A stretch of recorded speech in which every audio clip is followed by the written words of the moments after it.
नमस्कार, रेस संवादमा यहाँलाई हार्दिक स्वागत छ। म महेश पौडेल। तपाईँ कार्यक्रम रेस संवाद रे टेलिभिजनमा हेर्न सक्नुहुन्छ। कार्यक्रम रेस संवादमा हामी समसामयिक विषयवस्तुमा बहस गर्ने गर्छौँ। हामी देशमा तातिरहेका महत्त्वपूर्ण राजनीतिक र सामाजिक विषयवस्तुमा बहस गर्दै आइरहेका छौँ र आज पनि हामी त्यस्तै एउटा महत्त्वपूर्ण बहसमा कार्यक्रममा रहनेछौँ। आज हामी नेकपा क्रान्तिकारी माओवादी र अर्को पार्टी बीच जुन एकता भएको छ धर्मेन्द्र वास्तोलाको, यो पार्टी बीच भएको एकता के हिसाबले एकता हुँदैछ र यी पार्टीहरू अहिले पछिल्लो समयमा एकता गर्ने चर्चा पनि निकै चलेको छ। विभिन्न पार्टीहरू कतै वाम एकता गर्ने चर्चा चलेको छ, कतै क्रान्तिकारी समूहहरू एक हुनुपर्छ भन्ने खालको चर्चा चल्न थालेको छ। यी विभिन्न परिघटनाका विषयमा आज हामी महत्त्वपूर्ण बहस गर्नेछौँ र सँगै नेकपा क्रान्तिकारी माओवादी पार्टी कसरी अगाडि बढेको छ, यो पार्टीको सिद्धान्त के हो र नेकपा माओवादी कसरी गठन भएको थियो, नेकपा माओवादी अहिले जुन हिसाबले अगाडि बढेको छ, वास्तवमा जुन हिसाबले पार्टी नेकपा माओवादी बनेको थियो त्यो अनुसार काम भएको छ कि छैन र यो पार्टीले के काम गर्छ र क्रान्तिकारी विचारधारा भएका पार्टीहरूलाई अगाडि बढाउनको लागि, एकीकृत गर्नको लागि यो पार्टीले कसरी काम गर्छ, यो विषयमा आज हामी महत्त्वपूर्ण बहस गर्दैछौँ। बहसको लागि आज हामीसँग रहनु भएको छ नेकपा क्रान्तिकारी माओवादीका नेता सीपी गजुरेल। गजुरेलज्यू, यहाँलाई स्वागत छ। अब कुराकानीको सुरुवात गरौँ। अहिले यो चर्चा चलेको विषय नै छ, विशेष गरी तपाईँहरूले एकता गर्नुभयो धर्मेन्द्र वास्तोलाको पार्टीसँग, होइन? यो कसरी एकता गर्न पुग्नुभयो? अब यो एकताको प्रक्रियामा हामी अगाडि बढेका छौँ। एकता भएर एउटै पार्टी त बनिसकेका छैन। हजुर, तर प्रक्रियामा जानुभएको छ। प्रक्रियामा गएका छौँ र हामीले अस्ति भर्खरै चाहिँ पार्टी एकताको लागि चाहिँ आधार तयार पार्नको निम्ति, यसलाई गतिशील बनाउनको निम्ति चाहिँ संयोजन समिति पनि बनायौँ। अब पार्टी एकता हुने चाहिँ निश्चितै भयो। अब समय कति लाग्छ, किनभने वैचारिक राजनीतिक विषयहरू छन् त्यहाँ छलफल गर्नुपर्ने। त्यसलाई समाधान गरेपछि मात्रै पार्टी एकता हुन्छ। त्यस हुनाले अब त्यो मात्रै बाँकी छ। अब जहाँसम्म पार्टी एकता किन गरियो, कसरी गरियो भन्ने कुराहरूमा चाहिँ हामीले चाहिँ अब नेपाल कम्युनिस्ट पार्टी माओवादी बनायौँ। त्यो पनि एकता गरेरै बनाएको थियौँ र चाहिँ त्यसपछि हामीले जनयुद्ध सुरु गऱ्यौँ। जनयुद्ध सुरु गरेपछि झन् ठुलो एकता त्यहाँ हासिल भयो। अरू पार्टीमा भएका क्रान्तिकारी सबै छोड्दै चाहिँ त्यो पार्टीमा आए र त्यो पार्टी चाहिँ छिटै नै एउटा ठुलो पार्टी बन्यो र चाहिँ जनयुद्धले 10 वर्षमा एउटा ठुलो उपलब्धि हासिल गर्यो। अब त्यसका मुख्य उपलब्धिहरू चाहिँ के थिए त भन्दाखेरि ग्रामीण इलाकाहरूमा चाहिँ जनसरकार सञ्चालन गरेको थियो उसैले। हजुर, जनसरकारहरू त्यहाँ चाहिँ सत्ता चाहिँ छँदै थिएन। यो जुन वैधानिक सत्ता छँदै थिएन। तिनीहरूका प्रहरीहरू, सेनाहरू कोही पनि थिएनन्, अदालतहरू पनि थिएनन्। त्यो अदालतको काम पनि हामीले चाहिँ न्यायिक समितिहरूले गर्थे र जनसरकारहरू सञ्चालन गरेका थियौँ र एउटा त्यो उपलब्धि थियो। दोस्रो कुरा के थियो भने जनसेना निर्माण भएको थियो, होइन? 21,500 जनसेना त संयुक्त राष्ट्रसङ्घले भेरिफाई गर्दाखेरि अन्तर्राष्ट्रिय स्तरकै सेना छ तपाईँहरूसँग भनेर भनेका थिए।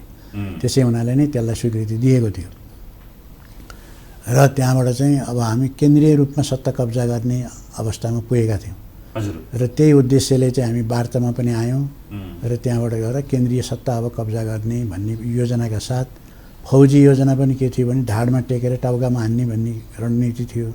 फौजी योजना पनि त्यस्तै बनाएर हामी चाहिँ काठमाडौँ प्रवेश गरेका थियौँ। तर दुर्भाग्य के भयो भनेदेखि हामीले यो सबै योजनामा कामलाई अगाडि बढाउँदै थियौँ, तर हाम्रै पार्टीको नेतृत्वमा रहेका प्रचण्ड बाबुरामले चाहिँ अर्कै योजनामा काम गर्दै रहेछन् भित्रभित्र। त्यो कुरा हामीलाई थाहा भएन र उनीहरूले चाहिँ थाहा थिएन। 12 बुँदे सहमति हुँदै, हुन त 12 बुँदे सहमतिको बेलामा चाहिँ एउटा अवस्था यस्तो आयो कि किरणजी र म चाहिँ भारतमा जेलमा थियौँ। त्यो बेलामा सहमतिको बारे छलफल गर्न पाइएन र उनीहरूले चाहिँ 12 बुँदे सहमति गरे। सहमति गरेर आइसकेपछि चाहिँ हामी त सहज रूपले चाहिँ यतैतिर जान्छ पार्टी भन्ने लागेको थियो। तर चाहिँ उनीहरूले के गरेछन् भने भित्रभित्रै भारतसँग अमेरिकासँग को साँठगाँठ गरेर अब यसलाई जनयुद्धलाई चाहिँ विसर्जन गराइदिने। हजुर, पहिले यसलाई जनयुद्ध अन्त्य हुनको लागि पनि तपाईँहरूलाई सामेल गराइएन? यो तपाईँहरूलाई थाहा नै थिएन? त विषय थिएन। त्यहाँ उनीहरूले हामी जेलमा थियौँ र त्यो सम्झौता भयो, शान्ति सम्झौता भयो। किनभने त्यो सम्झौता हुनु नै आफैमा चाहिँ फेरि यदि हाम्रा एजेन्डाहरू पुरा गर्छन् भने त सम्झौता हुने त राम्रो कुरा हो। हजुर, किनभनेदेखि सधैँभरि लडाइँ नै गर्ने, एकले अर्कोलाई चाहिँ समाप्तै पार्ने उद्देश्य त्यो होइन पनि हो, उद्देश्य सधैँ लडाइँ गर्ने पनि होइन। त्योभन्दा सरल तरिकाले शान्तिपूर्ण तरिकाले हासिल हुन्छ भने त्यो नै सबभन्दा राम्रो तरिका हो नि। किन हिंसात्मक बाटो किन अपनाउने? त्यो त जहिले पनि जुनसुकै क्रान्तिको लागि पनि त्यो सत्य हो, किन्तु त बाध्य भएर गर्ने हो नि त हिंसात्मक गतिविधि त। जनयुद्ध चाहिँ किन सुरु भएको गजुरेलज्यू? अहिले पनि जनयुद्धलाई लिएर जति पनि बेपत्ता भएका छन्, घाइते भएका छन्, तिनीहरूका परिवार छन्, माओवादीलाई त सरापिरहेका छन् नि। माओवादीले गर्दाखेरिमा आज हाम्रो यो बिचल्ली भयो। हुन त कतिपयले माओवादीले गर्दा बोल्न पाइयो पनि भन्छन्, कतिपयले माओवादीले गर्दाखेरिमा अझै पनि त्यो पीडा, चाहे तपाईँहरूका भाषणहरूमा हुन्, चाहे प्रचण्डले भाषण गर्दा तल लेखिने कमेन्टहरूमा हुन्, खालि माओवादीलाई गाली गरेको देखिन्छ। यिनीहरूले यत्रा मान्छे मारे, प्रचण्डले स्वयं म 5000को जिम्मा लिन्छु भन्नुभयो। तपाईँहरूलाई अझै पनि आक्रोश छ नि, जस्तो तपाईँहरूले सुरु गर्नुभएको माओवादीको जनयुद्धमा यो आक्रोशलाई जुन हिसाबले पार्टीले काम गर्नुपर्ने थियो त्यो गरेन। तर माओवादी ठ्याक्कै सुरु हुनु पछाडिको कारण चाहिँ के हो? यता जाउँ न पहिला। अब माओवादी जनयुद्ध कुन परिवेशमा सुरु भयो भने नेपालमा बहुदलीय व्यवस्था आयो, नेपालमा राजतन्त्र कायमै भयो र चाहिँ गणतन्त्र ल्याउनुपर्छ भन्ने माग अगाडि नै उठेको थियो, तर त्यो माग त पुरा भएन। अनि जनताका समस्याहरू हल भएनन्। बहुदलीय व्यवस्था त आयो, जनताले बोल्न त पाए, तर जनताका आर्थिक समस्या पनि हल गरेनन्, राजनीतिक समस्या पनि हल भएन, कुनै पनि समस्याहरूको समाधान चाहिँ दिन सकेन। नदिएपछि अब बाटो के हुने त? यो संसदीय बाटोबाट चाहिँ हुन्छ कि भनेर हामीले त्यो पनि प्रयास गऱ्यौँ, किनभने त्यो संसदमा पनि 9 जना प्रतिनिधि पठायौँ। त्यति बेला चाहिँ को हुनुहुन्थ्यो तपाईँहरू? हामी सँगै थियौँ यो संसदमा जाने। होइन, यो माओवादी सुरु गर्ने बेलामा, छलफल अगाडि बढ्ने बेलामा को हुनुहुन्थ्यो तपाईँहरूसँगै? ए हामीसँग भएका त्यतिखेर चाहिँ 17 जनाको चाहिँ केन्द्रीय समिति थियो। हजुर, त्यो केन्द्रीय समितिले निर्णय गरेको हो। अहिले भएका मध्ये अरू कोही बाँकी पनि हुनुहुन्थ्यो माओवादी सुरु गर्दाखेरिमा? माओवादी पार्टी बनाएको त अब चाहिँ त्यो एकता गरेर महाधिवेशन पछि बनाएको हो। त्यो बेलामा चाहिँ मुख्य नेतृत्वमा त यही नै हो। मुख्य नेतृत्व भनेको किरणजी, म, अनि त्यहाँबाट प्रचण्ड, बाबुरामजी। अब सुरुमा चाहिँ मोहन वैद्यजीले अलिकति कुरा उठाउनु भएको कि प्रचण्डजीले उठाउनु भएको? अब यो त पार्टीमा बस त अलि अगाडिदेखि नै चलेको थियो। अब यसो हेर्दाखेरि चाहिँ जनयुद्ध 81 सुरु भयो जस्तो देखिन्छ बाहिर चाहिँ। हजुर, तर पार्टीभित्र यो बस धेरै अगाडिदेखि भइरहेको थियो। यो चाहिँ अब सुरु गर्नुपर्छ भनेर हामीले अन्तर्राष्ट्रिय डकुमेन्टहरू अध्ययन गरेका थियौँ, अन्तर्राष्ट्रिय पेरुको क्रान्तिको गहिरोसँग अध्ययन गरेका थियौँ। त्यहाँ अन्तर्राष्ट्रिय विभागको प्रमुख म थिएँ। त्यो डकुमेन्टहरू, यो सारा आधारहरू अब भारतमा भएको। तपाईँ आफै हुनुहुन्थ्यो? अन्तर्राष्ट्रिय विभागको प्रमुख त मै थिएँ। हजुर, अनि त्यहाँबाट भारतमा भएका क्रान्तिकारीहरूसँग सल्लाहहरू गर्ने हामीले त्यो तयारी भित्रभित्र सबै गरिरहेका थियौँ। र हामीले चाहिँ फागुन 1 गते चाहिँ अब यो तयारी सामान्य रूपले पुरा भयो। हजुर, यति भएपछि यसलाई निरन्तरता दिन सकिन्छ भन्ने मूल्याङ्कन गरिसकेपछि अनि 52 साल फागुन 1 गतेबाट यसलाई सुरु गरिदियौँ हामीले। हजुर, सुरु गर्दाखेरि हामीले चाहिँ 4 ठाउँमा चाहिँ 4वटा सङ्केतमाथि हुने गरी चाहिँ आक्रमण गरेर, जस्तो प्रहरीहरूमाथि कब्जा गऱ्यौँ, प्रहरी चौकी पनि कब्जा गऱ्यौँ। त्यो चाहिँ सत्ताको चाहिँ प्रतिनिधि भनेर ब्याङ्क कब्जा गऱ्यौँ, त्यो दलाल र नोकरसाही पनिपट्टिको संस्था भनेर। हजुर, एउटा सामन्तको एउटा सुदखोर थियो, त्यो उसको अन्नहरू चाहिँ जनतालाई वितरण गरिदियौँ होइन, सुदखोरका विरुद्ध भनेर। यसरी हामीले प्रत्येकको रूपमा चाहिँ विभिन्न टार्गेटहरूमाथि एकसाथ हमला गऱ्यौँ र फागुन 1 गते घोषणा गरिदियौँ हामीले कि अब जनयुद्ध सुरु भयो भनेर।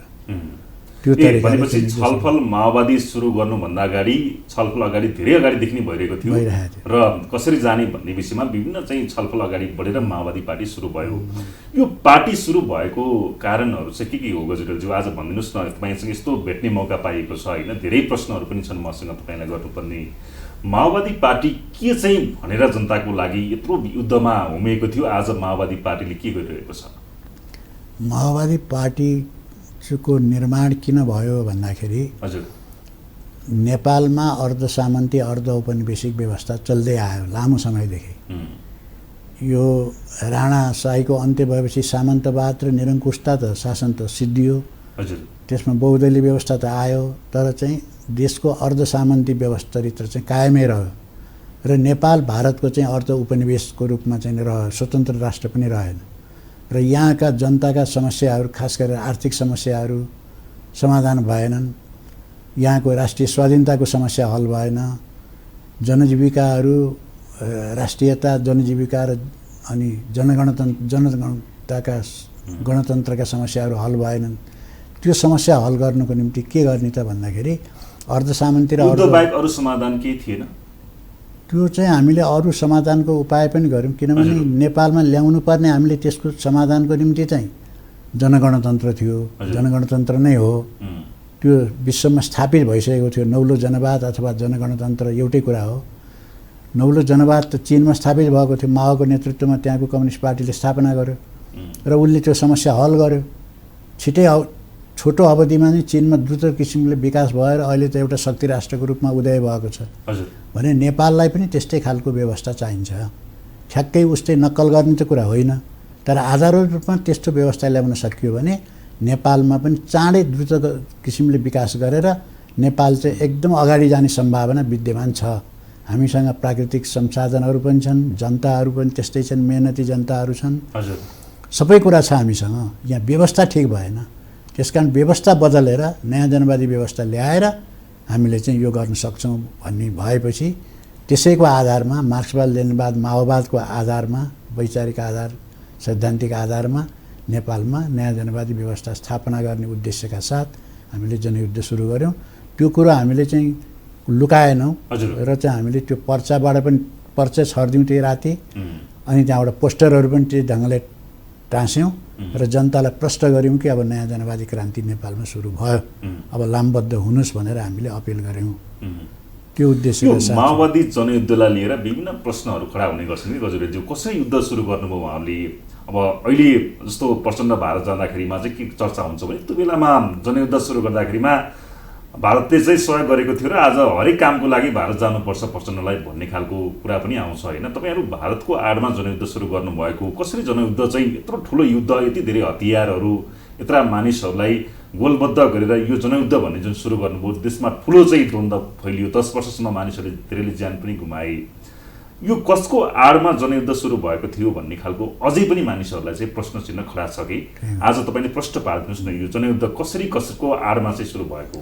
यो जनयुद्ध कसैको आडमा सुरु भएको थिएन, किन कुनै पनि राष्ट्रले सहायता गरेको थिएन, तर क्रान्तिकारी पार्टीहरूको सहायता थियो। भारतमा भएका पनि क्रान्तिकारी पार्टीले समर्थन गरेका थिए, पेरुको पार्टीले पनि समर्थन गरेको थियो, अमेरिकाको आरसिपी रेभोल्युसनरी कम्युनिस्ट पार्टी भन्ने थियो उसले समर्थन गरेको थियो, सत्ताभन्दा बाहिर भएका क्रान्तिकारी कम्युनिस्टहरूले प्राय धेरैले समर्थन गरेका थिए। क्रान्तिकारी पार्टीहरू अन्तर्राष्ट्रिय देशका पार्टीहरूले पनि सहयोग गरेका थिए, किनभने अन्तर्राष्ट्रिय विभागको प्रमुख मै नै थिएँ, त्यो समर्थन जुटाउने काम त्यही उसको जिम्मेवारी हो। त्यसो हुनाले चाहिँ अब म गिरफ्तार पर्नुको कारण पनि त्यो थियो। पहिले चाहिँ जनयुद्ध चाहिँ उठाउनको निम्ति चाहिँ अन्तर्राष्ट्रिय सहयोग समर्थनको आवश्यकता थियो, त्यो त भयो, जनयुद्धले एउटा हाइटमा त पुग्यो, तर अब निर्णायक अवस्थामा पुग्नको निम्ति अन्तर्राष्ट्रिय समर्थन पुगेन त्यतिले। त्यस हुनाले अझ धेरै अन्तर्राष्ट्रिय समर्थन जुटाउनको निम्ति भनेर म युरोप जाने सिलसिलामा म इन्डियामा गिरफ्तार भएको हो। त्यसकारण हामीले व्यवस्थित ढङ्गले चाहिँ त्यसलाई अगाडि बढाएका थियौँ। कुनै पनि राष्ट्रले न चीनले समर्थन गरेको थियो हामीलाई, न इन्डियाले गरेको थियो, कसैले पनि समर्थन गरेको थिएन। इन्डियाले त झन् नेपाल सरकारलाई सहायतै पठाइदिएको थियो नि, चीनले पनि हतियारै पठाइदिएको हो। सबैले हाम्रो चीनले पनि सहयोग गरेको थियो होइन, लास्टमा गएर त चीनले हतियार पठायो नि त, 18 ट्रक हतियार पठाएकै हो नि, चीनले पनि। नेपालमा कम्युनिस्ट पार्टीहरू बलियो भन्नुपर्छ भनेर नि होला? होइन, अब त्यो हाम्रो कम्युनिस्ट पार्टी उनीहरूका अर्कै कम्युनिस्ट पार्टी थिए त्यतिखेर, एमाले थियो, एमालेलाई सपोर्ट उनीहरूले गरेका थियो होला, तर माओवादी पार्टीलाई सँग कुनै सम्बन्ध थिएन त्यतिखेर। माओवादीसँग थिएन। जनयुद्धलाई नत्र सिद्ध्याउन भनेर उनीहरूले कसरी चाहिँ गरे त, त्यत्रो हतियारै कसरी पठाइदिए, त्यो पनि गरेकै हुन्। र भारत पनि सिद्ध्याउनको लागि पनि लागेकै हो। हामीले त भारतकै जेलमा राखेको हो नि त, 3.5 वर्ष त हामी त भारतकै जेलमा बस्यौँ। तपाईँको जनयुद्ध सिद्ध्याउनको लागि चीनले भूमिका खेलेको हो, हतियार पठाएर सेनालाई? हतियार त्यतिखेर त हतियार सहायता गरेकै हो नि त, हतियार दिएकै हो चीनले सरकारलाई, त्यतिखेर सरकारलाई दिएको हो।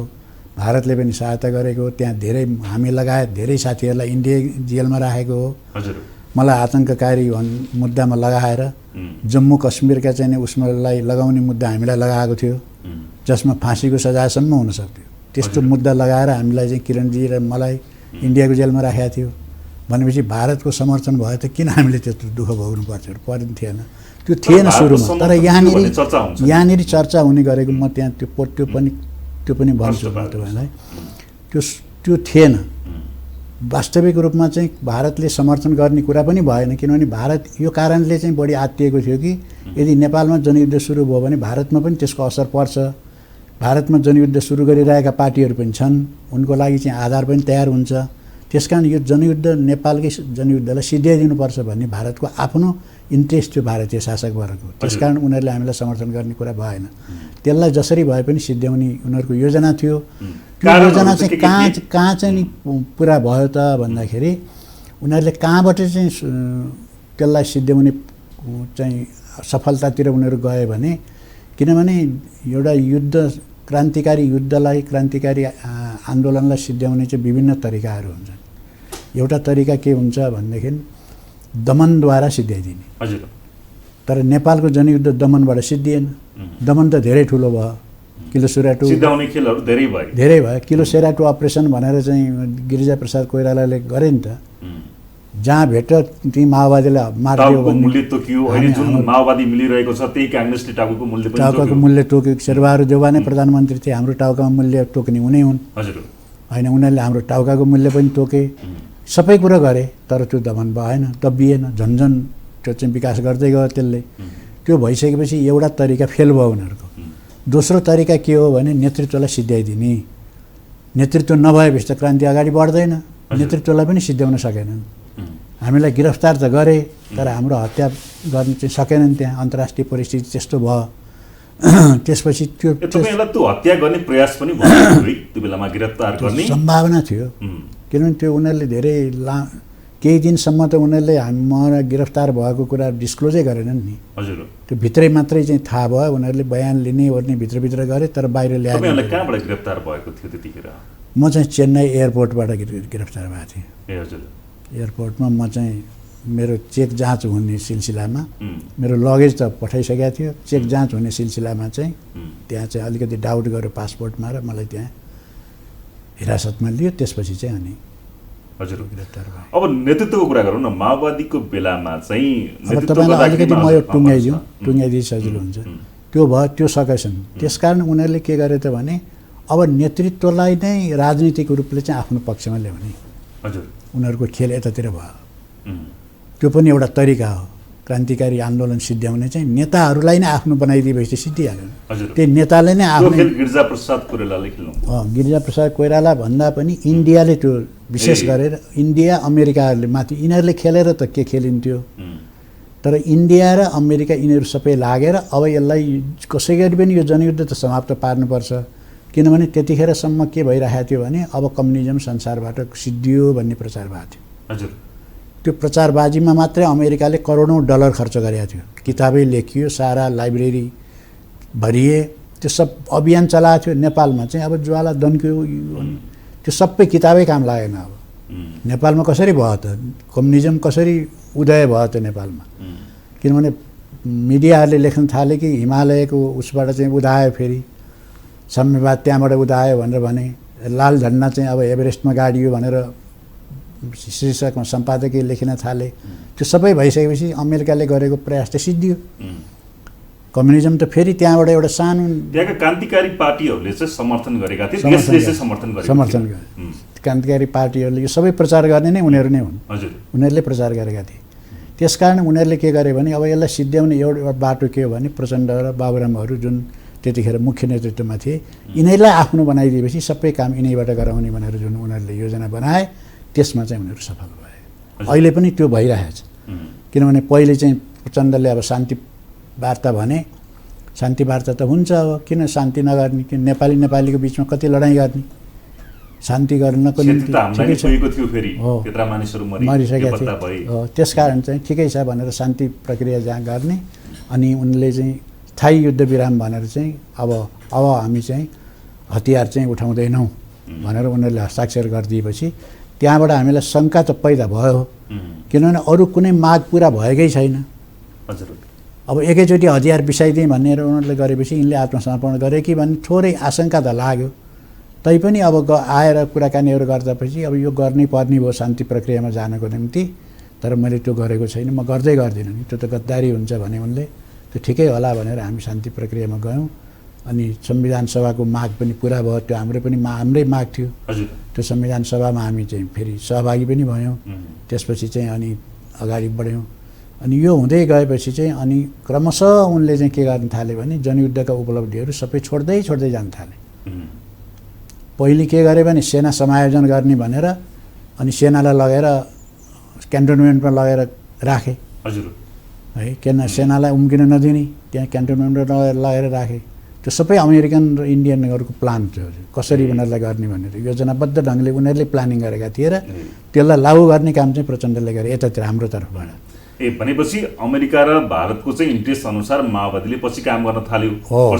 लिडरसिपले प्रचण्ड र बाबुरामले त्यही अहिले पनि त्यही एजेन्डामा काम गर्दैछन्। उनीहरूले त्यही एजेन्डामा काम गर्न थालेर अनि बिस्तारै जनसरकारहरू चाहिँ विघटन भए। हजुर त्यो जनसरकार हारेर उ गरेर विघटन भएको होइन। सरकारले त्यो चाहिँ त्यहाँका चाहिँ मुख्य मान्छेहरूलाई गिरफ्तार गरेर ध्वस्त पारेर खतम भएको त होइन। उनीहरूले टेबलमा शान्ति प्रक्रियामा हस्ताक्षर गरेर त्यसलाई सिद्ध्याइदिए होइन। त्यो उपलब्धिहरू यसरी सबै बिस्तारै सिद्ध्याउँदै गएर संविधान सभाको निर्वाचन भयो। त्यसपछि अनि उनीहरूले के गर्न थाले भने संविधान कस्तो बनाउने भन्दाखेरि त अब हामीले भन्यौँ जनगणतन्त्रको संविधान बनाउने, यसैको निम्ति हामी आएको यो शान्ति प्रक्रियामा भनेर भन्यौँ। उनले चाहिँ अब अहिले चाहिँ जनगणतन्त्र सम्भव छैन, लोकतान्त्रिक गणतन्त्रमा सम्झौता गर्नुपर्छ भनेर लोकतान्त्रिक गणतन्त्र भनेर मानिदिए उनीहरूले, स्वीकारे। त्यसपछि चाहिँ पार्टी फुटेको त्यो कारण हो नि। माओवादी फुट्नुको कारण नै त्यही हो, मुख्य कारण त्यही। उनीहरूले एजेन्डाहरू सब हो, हामीहरू चाहिँ त्यही। त्यसपछि हामी छुटेर यहाँ आयौँ। आइसकेपछि हामीले पनि बैठकमा भाग लियौँ, ठुल्ठुला हामीले विस्तारित बैठकहरू गऱ्यौँ, राष्ट्रिय भेलाहरू गऱ्यौँ। त्यसमा हाम्रो बहसहरू भयो। बहस हुँदाखेरि प्रचण्डले बार के भने मैले छोड्दिनँ भन्दै गए। हजुर तर चाहिँ बहस सकिन्छ अनि त्यहाँबाट उनी भित्रभित्रै जान्छन्, त्यहाँ सम्झौता गर्दै आउँछन्। अनि जनयुद्धका सबै उपलब्धिहरू प्राय सबै उपलब्धिहरू छाडिदिए उनले। जनसेना विघटन गराइदिए, त्यहाँबाट जनसरकारहरू विघटन गराइदिए। यसरी सुरु भएको जनगणतन्त्र छाडिदिए। यो अवस्थामा आयो होइन, यहाँ यो अवस्थामा आएर उनी अब अहिले कसरी चाहिँ ऊ अरू काङ्ग्रेस जस्तो कसरी बन्ने, रुख चिन्हको प्रचार गरेर हुन्छ कि, किनभने अब उनीहरूले अन्तर्राष्ट्रिय प्रतिक्रियावादीहरूले साम्राज्यवादीले पत्याइदिनु पर्यो, उनलाई सत्तामा सधैँभरि राखिदिई छोड्नु पर्यो। उनले त त्यत्रो इमान्दारीपूर्वक त्यसलाई लागू त गरे। तर माओवादीले तपाईँले भनेको जस्तो एजेन्डा तपाईँहरूले बोकेको विचारधारा बोकेको भए आज माओवादी पहिलो पार्टी नै बन्ने अवस्था थियो। जनताले त्यो हिसाबले विश्वास गरेका हुन् नि। जनयुद्धमा पनि त्यत्रो जनताले साथ दिएका। त्यही त हामीलाई त पहिलो निर्वाचनमा हामीले चाहिँ बहुमत सिट जितेको हो नि त। 240मा चाहिँ प्रत्यक्षमा 120 सिटै हामीले जितेको। नारायण काजीहरू आएकै थिएनन् अझै, एउटा सिट कि दुईवटा सिट तिनले पनि थपेका थिए। 120 सिट त हामीले प्रत्यक्षमा निर्वाचनै जितेको, त्यो जनताले जिताएको त हो होइन। हामीले त्यो पैसा खन्याएर जितेको पनि होइन, केही पनि होइन। हामी त उठ्यौँ, उम्मेदवारलाई प्रचार गऱ्यौँ, हामी माओवादी उद्देश्य यो हो, भोट दिनुहोस् भन्यौँ, जनताले भोट दिए। अब त्यत्रो जनयुद्ध गरे पनि माओवादीलाई पहिलो पार्टी त जनताले बनाएकै हो। त्यो जनताको तर्फबाट कुनै कमी भएको थिएन। अहिले जनतामा यस्तो फ्रस्ट्रेसन किन आयो भने त्यति सबै गऱ्यौँ तर धोका भयो भने हो। त्यो सबै गरे, जनताले आफ्नो तर्फबाट गर्ने सबै कुराहरू गरे तर नेतृत्वले धोका दियो, गद्दारी गर्यो। अनि जनतालाई अविश्वास भयो, जनतामा आक्रोश तपाईँले सुरुमा भन्नुभएको थियो नि माओवादीप्रति, स्वाभाविक हो त्यो आक्रोश एकदमै छ। त अब घरै कतिपय घरहरूमा एउटै घरबाट 4 जना शहादत भएको छ, किन घरभित्र पसेर सबैलाई गोली हानेको छ त्यहाँ। भनेपछि 4 जनाको समेत शहादत भएको छ भने त्यो जनताले के भन्ला नि त। अब तपाईँलाई आज एउटा प्रश्न गर्न मन लाग्यो, यो माओवादी जनयुद्ध यसले पारेको प्रभाव र अहिले जुन घटना परिघटना जुन माओवादी जुन हिसाबले अगाडि बढेका छन्, तपाईँले भने जस्तो तपाईँ आफै पनि त्यो जनयुद्धमा सहभागी भएको देख्नु भएको, आज कति पीडा हुन्छ यहाँलाई चाहिँ यो घटनाहरू सम्झिँदाखेरि र माओवादी जुन ढङ्गले हिँडिरहेछ नि अहिले र तपाईँहरू जुन अवस्थामा हुनुहुन्छ, यी सबै परिदृश्यहरू सम्झिँदाखेरि कतिको पीडा हुन्छ? त्यो त स्वाभाविक रूपले भइहाल्छ नि। त्यो त अरूलाई भन्दा बढ त हामीलाई नै पीडा हुन्छ, किनभने त्यसको लागि सबभन्दा बढी योगदान हामीले गरेका हौँ होइन। त्यसको निम्ति जिम्मेवार पनि हामी नै छौँ। त्यसो हुनाले चाहिँ हामीलाई त्यस बढी पीडा हुने त स्वाभाविक भइहाल्यो। त्यो जनताले जो कुरा आवाज उठाउँछन् त्यो सहीको आवाज उठाएका छन्। उनीहरूमा जुन फ्रस्ट्रेसन छ जनतालाई दोष दिने ठाउँै छैन। त्यस्तो भइसकेपछि जनतामा फ्रस्ट्रेसन किन नआओस्? जनताको तर्फबाट त्यत्रो बलिदान भएको छ। नेताहरू चाहिँ अब भ्रमण गरेर हिँडेका छन्। म प्रधानमन्त्री फेरि हुन मलाई मन लाग्यो भन्ने भाषण गर्दै हिँडेका छन्। एकपल्ट प्रधानमन्त्री अब एकपल्ट हुन पाए राम्रो हुन्थ्यो भन्दै भाषण गरेका छन्। त्यो कति उनलाई आक्रोश हुँदो मनमै, कति पीडा हुँदो। आफूलाई शहादत भएका आफ्ना सन्तानहरू सम्झिँदा हुनु उनीहरूले पनि। त्यसो हुनाले चाहिँ के भयो त भने यो आक्रोश स्वाभाविक हो र हामीप्रति चाहिँ अलि अहिले आएर कम किन भएको छ भने पहिले चाहिँ सबै एउटै हुन् माओवादी भन्ने थिए। अनि हामीप्रति पनि त्यस्तै थियो। तर अहिले के भने एउटै त होइन रहेछन्। एउटै भएको भएदेखि त दुईवटा कसरी भए? तिनीहरू चाहिँ किन चारवटा किन भए? धेरै किन भए? उनी जस्तै मिल्ने भएदेखि त उतैतिर जान्थे होला। तिनीहरू पनि मन्त्री सन्त्री बन्थे होलान्, कोही प्रधानमन्त्री बन्ने ख्वाब देखेर हिँड्थे होलान्। तर तिनीहरूले त अस्वीकार गरे त्यो कुरो। त्यो बन्न अस्वीकार गरेर किन त्यही दुःखको बाटो किन पक्रिएका छन् तिनीहरूले? किन त्यो जनयुद्धलाई जुन चाहिँ नि हासिल गर्नुपर्ने चाहिँ उपलब्धिहरू हासिल भएनन् तिनलाई प्राप्त गर्ने भनेर किन हिँडिरहेछन् भन्ने कुरा अब जनताले बुझ्दै गएपछि अब चाहिँ के भने त्यो छैन। र अब चाहिँ उनीहरूले जुन धोका दिएका छन्, जुन गद्दारी गरे, विश्वासघात गरे क्रान्तिप्रति, अब जनताले बुझ्दै गएपछि अब उनीहरू जनताबाट नाङ्गिँदै गए र अनि उनीहरूलाई चाहिँ अब तेस्रो पार्टी बन्नु लाग्यो। हजुर, हुँदाहुँदै देख्दा देख्दै चाहिँ तेस्रो पार्टी जस्तो यति राम्रो मान्छेहरू, माओवादी भित्रका यति राम्रा मान्छेहरू हुँदै पर्सनली कसरी लिडरसिप गर्न अगाडि बढ्नुभयो? त्यो बेलामा भनौँ न, जुन बेला माओवादी बनाएको थियो तपाईँहरू पनि हुनुहुन्थ्यो, तपाईँहरूले पर्सनलाई दिनुभयो अथवा त्यसबाट केही कार्य समिति अथवा यो भनौँ न चयन गर्ने एउटा मापदण्ड अनुसार उहाँ अगाडि बढ्नुभएको? त्यो चाहिँ अब अहिले चाहिँ अब हामीले दिएको भन्नु पर्यो। हजुर, होइन हामीले नदिइकन त जबरजस्ती बन्ने थिएनन्। उहाँ कसरी माओवादीमा छिर्नु भएको थियो त्यतिखेर चाहिँ? होइन, त्यतिखेर त उनी पहिले नै गलत मान्छे भएर छिरेको चाहिँ होइनन् उनी। हजुर, मैले भनिहालेँ यो जनयुद्ध सुरु गर्दा त्यो हाइटसम्म पुर्याउँदाखेरि त्यो बेलासम्म उनले राम्रै काम गरेका थिए होइन। जनयुद्धलाई यो अवस्थामा ल्याउनलाई योगदान छ, त्यहाँसम्म योगदान छ। तर उनी चाहिँ के भन्यो भने हामी चाहिँ जेल पऱ्यौँ। अब धेरैले प्रश्न गरे मलाई। म इन्डियाबाट छुटेर आइसकेपछि फेरि म दिल्ली गएँ। दिल्ली प्रेस क्लबले एउटा ठुलो पत्रकार सम्मेलनको आयोजना गरिदियो। त्यहाँ थुप्रै पत्रकारहरू आएको थिए, विदेशी पत्रकार पनि थिए, BBC, CNN का पत्रकार पनि थिए। धेरैले मलाई प्रश्न गरे तपाईँलाई चाहिँ प्रचण्डहरूले गिरफ्तार गराएको भन्छन् नि, के लाग्छ तपाईँलाई भनेर प्रश्न गरेका थिए। मलाई त्यो लागेको पनि थिएन त्यतिखेर। भर्खरै म जेलबाट अब अहिले आएर फर्केर हेर्दाखेरि चाहिँ हो जस्तो लाग्न थाल्यो। किनभने किरणजी पनि म पनि जेलमा हामी यो कुराको विरोध गर्ने, यो गर्नु हुँदैन भन्ने पक्षका हुन् भन्ने त उनलाई थाहा थियो। त्यहाँभित्र थोरै अलिअलि त त्यो त थाहा हुने कुरा भइहाल्यो। तर उनी चाहिँ गद्दार भएर घुसपेट गराएर कसैले पेनिट्रेसन गराएको मान्छे चाहिँ होइनन् उनी। पहिले उनले ठिकै काम गरे र उनी हामीले चाहिँ त्यति एउटै राजनीतिक लाइन लिएर हिँडेपछि विश्वास पनि गऱ्यौँ, पुरै विश्वास गर्नु पनि पर्यो, नगरिकन हुँदैन थियो। त्यत्रो युद्ध हाँक्नको निम्ति विश्वास भएन भने त हाँक्न सकिँदैन थियो। त्यस कारण हामीले पुरै सहयोग पनि गऱ्यौँ।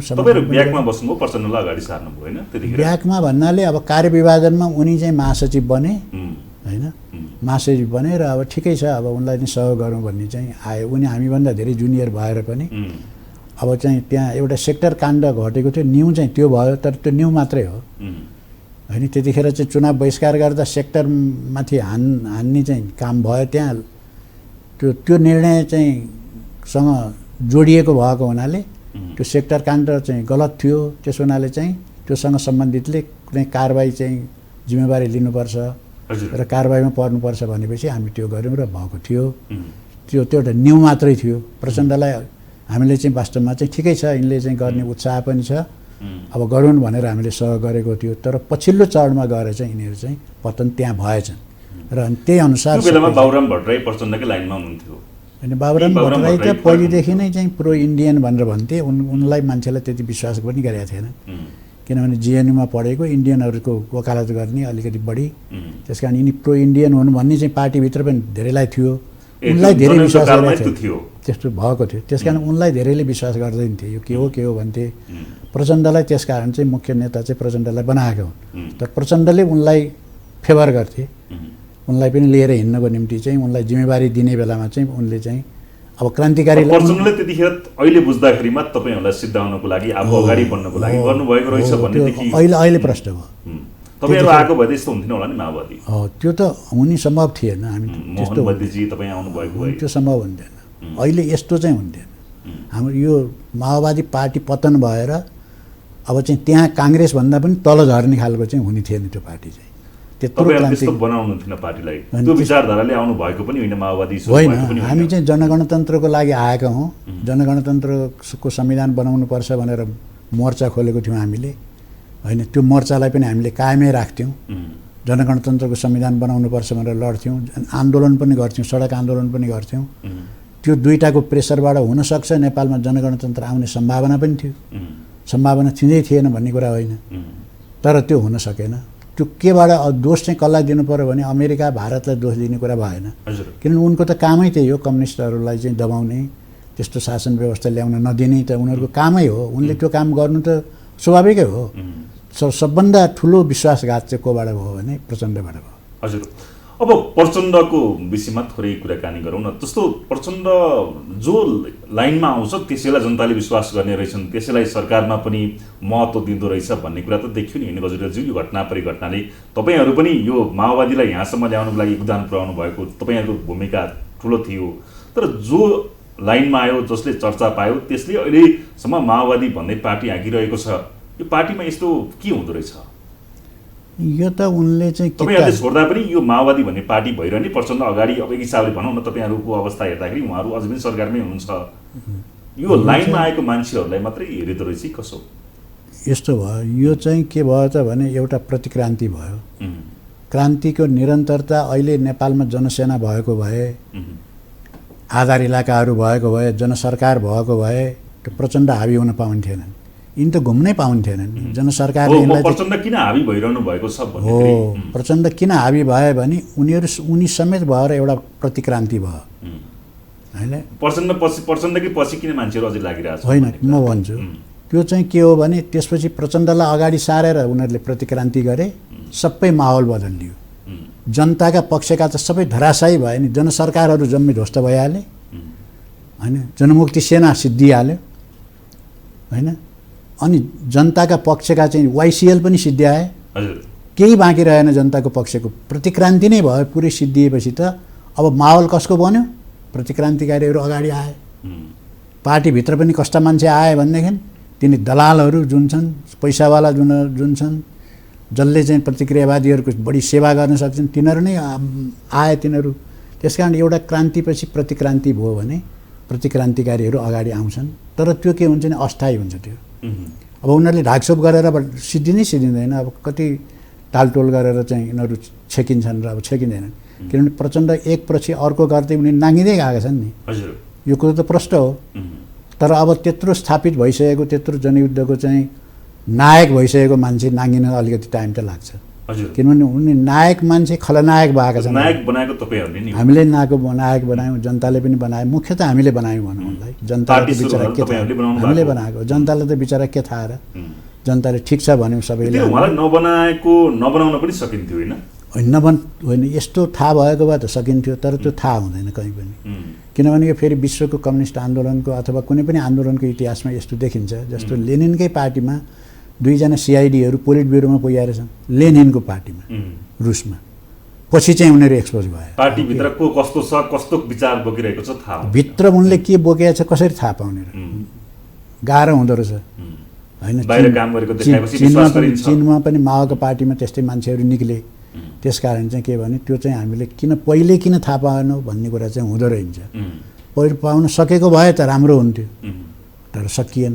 त्यो चाहिँ त्यसको चाहिँ दुष्परिणाम अहिले हामीले भोगिरहेको छ। हजुर, अब पछिल्ला घटनाक्रमको विषयमा थोरै चर्चा गरौँ। माओवादीको विषयमा धेरै प्रश्नहरू त बाँकी थिए, तर अहिले जुन कुरा भइरहेको छ नि गजरेलज्यू, तपाईँ उमेरले पनि पाको भइसक्नुभयो, एउटा जनयुद्ध सुरु गर्नुभएको। अहिले मान्छेहरूमा एक किसिमको वितृष्णा छ। माओवादीबाट द्वन्द्वबाट चाहिँ मुछिएकाहरू अहिले पनि आँसु खसालिरहनुहुन्छ, होइन। यो माओवादीलाई हामीले यो भएर लडेको होइन भन्दै हात नभएकाहरू, खुट्टा नभएकाहरू कहिलेकाहीँ सामाजिक सञ्जालमा आउनुहुन्छ, आफ्ना कुराहरू राख्नुहुन्छ। माओवादीमा लड्दाखेरिमा यस्तो जागर थियो, यस्तो जोस थियो, यस्तो एउटा विचार दिएको थियो, हामीलाई जुरुक बनाइएको थियो। तर अहिले माओवादीको अवस्था हेर्दाखेरिमा हामी एकदमै निरुत्साहित हुन्छौँ, आक्रोशित हुन्छौँ, हामीले पाएनौँ, कतिपय बेपत्ता भएका छन्, कतिपय मृत्युवरण गरेका छन्, उनीहरूले राम्रो क्षतिपूर्ति नै पाएनन् र माओवादीले जुन हिसाबले उनीहरूलाई युद्धमा हुमाएको थियो नि त्यो अनुसारको भएको छैन। उनीहरू आक्रोशित छन्, उनीहरूको सम्बोधन किन भएन भन्ने लाग्छ यहाँलाई?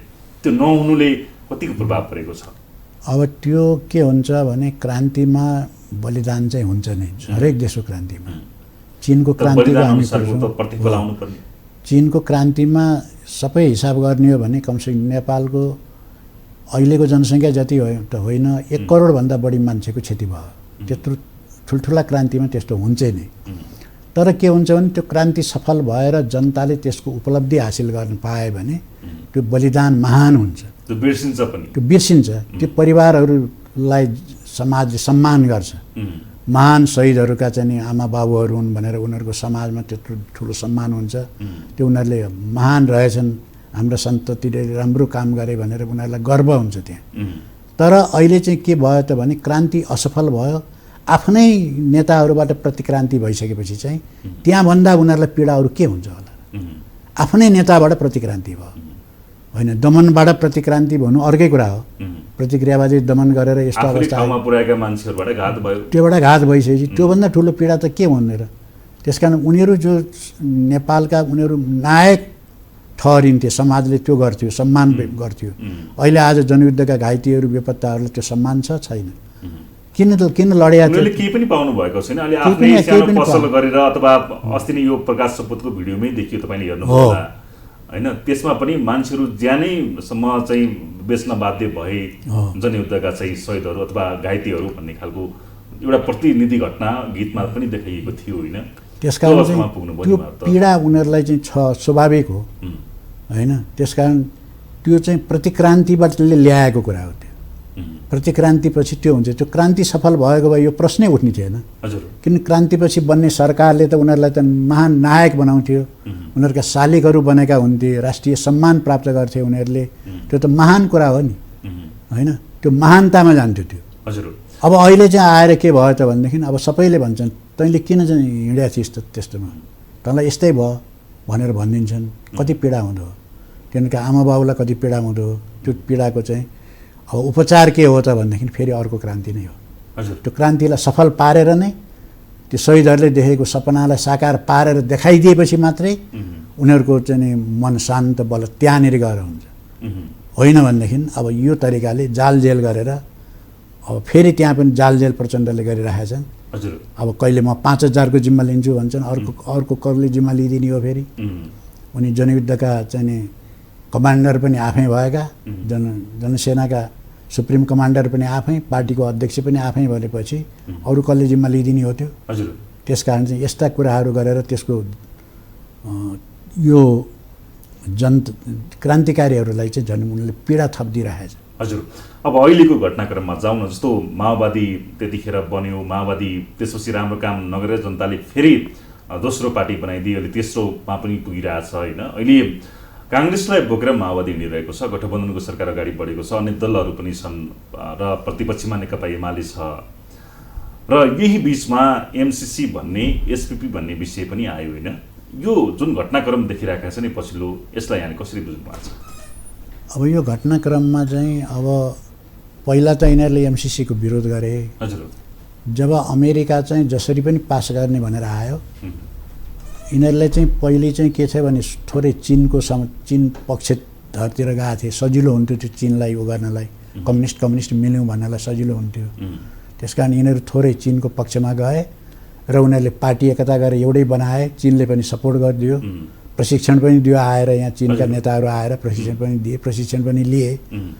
अहिले पछिल्लो चरणमा आएर के भयो त भन्दाखेरि अब अमेरिकाले चाहिँ अलि भूमिका खेल्न थाल्यो। अब अमेरिका नेपालमा नपसी नसाल्ने चिनको लागि नै चिनलाई यहाँ बसेर चिनका विरुद्ध लड्ने एउटा मोर्चा यहाँ बनाउने भयो। किनभने विभिन्न ठाउँमा मोर्चा खोलेको छ चिन विरोधी मोर्चा अमेरिकाले। एउटा ताइवान मोर्चा हो, अब ताइवानको पनि झन् त्यो अब झन् कन्फ्रन्टेसनतिरै गइरहेको छ, युद्धमै अगाडि बढिरहेछ। एउटा मोर्चा त उनीहरूले चाहिँ दक्षिण चीन सागरमा खोलेका छन्, त्यहाँ पनि उसलाई घेरामा पारेको छ। अनि त्यहाँबाट एउटा चाहिँ हङकङलाई पनि उनीहरूले प्रयोग गर्न खोजेका छन्। अर्को नेपाललाई प्रयोग गरेर नजिकैबाट लड्ने एउटा छ। यो मोर्चा नयाँ मोर्चा त्यसैको स्वरूप हो एमसीसी एसपीपी। एमसीसी ल्याएको त्यसैको लागि हो। अब यसपछि त्यसको विस्तारित रूप हो। त्यसपछि चाहिँ अनि अब एमसीसी उसले जसरी पनि ल्याउने भयो। अब उसले पैसाको खोलो उसले बगाइदिने 55 करोड डलर दिएपछि त अब सबैका र्याल काट्न थाले। अब चुनावमा त पैसा खर्च गर्नुपर्छ। अब प्रचण्डले अस्ति भनेको मैले सुनेको थिएँ, अब चुनाव ज्यादै खर्चिलो भयो।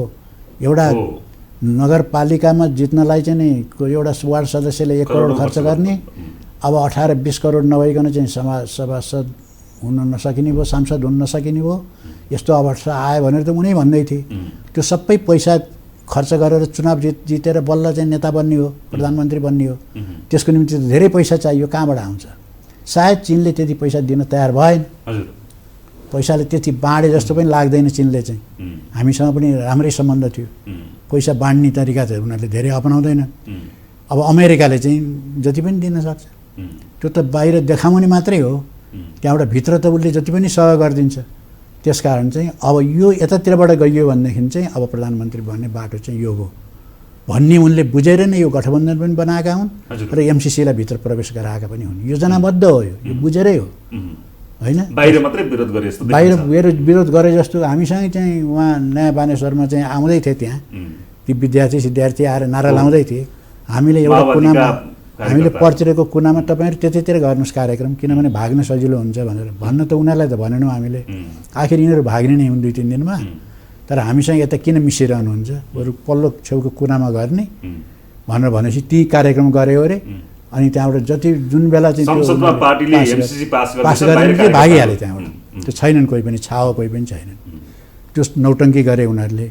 र चाहिँ त्यो के भनेदेखि अब अझ अमेरिकालाई अझ प्रेसर दिनको निम्ति अब एमसीसी पास नहुने भयो, अझ चाहिँ तिमीले सहयोग बढाउनु पर्यो भन्दै अब अमेरिकाबाट झन् दोहन गर्नको निम्ति गरेका थिए। अब अमेरिकाले चाहिँ अन्तिम रूपमा चाहिँ यहाँभन्दा अब अगाडि यही हो, अब तिमीहरूले सहयोग गर भनेपछि अदालतमा पास गरे।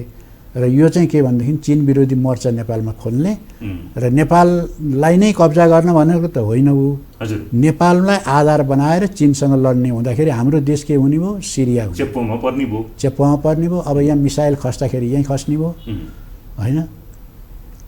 त्यहाँबाट हरेक चाहिँ नि परमाणु हतियारहरू पनि प्रयोग यहीँ हुने भयो, किनभने यहीँ मोर्चा बन्द गरेपछि त चिनले त यहीँको मोर्चालाई नहानेर अब वासिङटनमा त हान्ने कुरा भएन। अनि त रणमैदान त चीन नेपाल बन्ने भयो। त्यो रणमैदान पनि यिनीहरूले बनाउने नै भयो। अब हजुर गजुरेलज्यू, धेरै प्रश्नहरू बाँकी थिए, पार्टी एकताका कुराहरू लगायत अन्य प्रश्नहरू पनि बाँकी थिए। हामी अर्को कार्यक्रममा फेरि यहाँलाई बोलाउँछौँ र अन्य बहस गर्नेछौँ। आजको लागि पनि समय सकियो। यहाँलाई महत्त्वपूर्ण समयको लागि धन्यवाद। हस्, धन्यवाद यहाँलाई पनि। उहाँ हुनुहुन्थ्यो नेकपा क्रान्तिकारी माओवादीका नेता सीपी गजुरेल। आज हामीले उहाँसँग नेकपा माओवादी पार्टी कसरी जन्मिएको हो, यो पार्टी कुन सिद्धान्तले जन्मिएको, आज कुन बाटोमा हिँडेको छ र उहाँहरू जुन हिसाबले नेकपा क्रान्तिकारी माओवादी पार्टी अगाडि बढाउनु भएको छ, यो पार्टीका धेरै प्रश्नहरू बाँकी थिए। सँगै पछिल्लो घटनाक्रमका विषयमा पनि हामीले थोरै जोड्ने प्रयास गऱ्यौँ। हामी उहाँलाई फेरि अर्को कार्यक्रममा बोलाउनेछौँ र अन्य विषयमा हामी बहस गर्नेछौँ। आजको लागि पनि रे संवादको समय सकियो। कार्यक्रमबाट म महेश पौडेल आज्ञा चाहन्छु। नमस्कार।